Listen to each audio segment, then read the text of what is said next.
Assalamualaikum warahmatullahi wabarakatuh. Alhamdulillahirrabbilalamin. Assalatu wassalamu ala asrafil anbiya wal mursalin Sayyidina Muhammad wa ala alihi wa sahbihi ajma'in. Amma ba'du. Yang terhormat Bapak Fakih Ali Syariati MSI selaku dosen pengampu dan teman-teman seperjuangan yang saya cinta sayangi.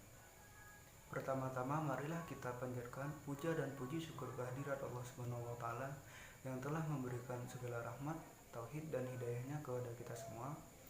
Dan selawat serta salam tetap tercurah limpahkan kepada junjungan kita Nabi besar Muhammad SAW yang telah membimbing kita dari alam kebodohan menuju ke alam yang penuh dengan teknologi seperti saat ini. Sebelumnya, perkenalkan nama saya Salman Abdi Maulana, absen 1 dari kelas B Prodi Akuntansi Syariah IAIN Madura. Di sini saya akan mempresentasikan tentang etika, moral, susila, dan hubungannya dengan akhlak. Terdapat beberapa poin yang akan saya jelaskan sebagai berikut. 1. Pengertian etika. 2. Pengertian moral. 3. Pengertian susila. Dan yang keempat, hubungan antara etika, moral, dan susila dengan akhlak. Etika, moral, dan susila sering disamaartikan dengan akhlak. Pada dasarnya, etika, moral, dan susila memiliki arti yang berbeda dengan akhlak. Oleh karena itu, saya akan sedikit membedah perbedaan antara keempat hal tersebut. 1. Pengertian etika. Etika berasal dari bahasa Yunani yaitu ethos, yang artinya watak, kesusilaan atau adat. Sedangkan menurut Kamus Besar Bahasa Indonesia atau KBBI, etika adalah ilmu tentang apa yang baik dan apa yang buruk, dan tentang hak dan kewajiban. Artinya, secara kebahasaan, etika berhubungan dengan upaya untuk menentukan tingkah laku manusia. 2. Pengertian moral. Moral berasal dari bahasa Latin yaitu mores, yang artinya adat kebiasaan. Dalam Kamus Besar Bahasa Indonesia ada 3 pengertian moral. Yang pertama, moral adalah ajaran tentang baik buruk yang diterima umum mengenai sikap, perbuatan, dan kewajiban. Yang kedua, moral disebut sebagai kondisi mental yang dapat membuat seseorang tetap berani, bergairah, dan bersemangat. Ketiga, moral adalah ajaran-ajaran kesusilaan yang dapat ditarik dari suatu cerita.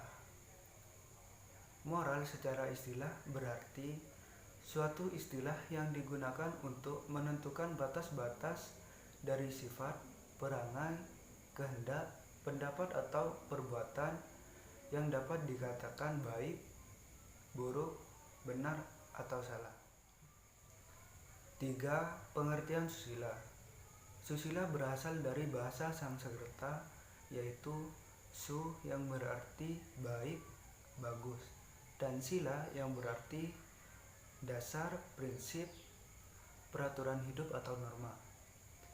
Artinya, susila adalah dasar, prinsip, peraturan hidup atau norma yang baik atau aturan yang lebih baik. 4. Hubungan etika, moral, dan susila dengan akhlak. Etika, moral, susila, dan akhlak memiliki fungsi dan peran yang sama, yaitu sebagai penilai dari perbuatan yang dilakukan oleh manusia untuk dihukumi baik atau buruknya. Perbedaan etika, moral, susila, dan akhlak terletak pada sumber yang dijadikan patokan dalam menentukan baik dan buruk. Etika, moral, dan susila menilai perbuatan baik dan buruk dengan bersumber pada akal pikiran manusia dan norma yang berlaku dalam masyarakat. Sedangkan akhlak menilai perbuatan baik dan buruk dengan bersumber pada Al-Quran dan Al-Hadis, sehingga dapat disimpulkan bahwa etika, moral, susila berasal dari manusia, sedangkan akhlak berasal dari ajaran Allah yang bersumber dari Al-Quran dan Sunnah Rasulullah Shallallahu Alaihi Wasallam. Demikian presentasi dari saya. Kurang lebihnya mohon maaf. Wabillahi taufik wal hidayah. Wassalamualaikum warahmatullahi wabarakatuh.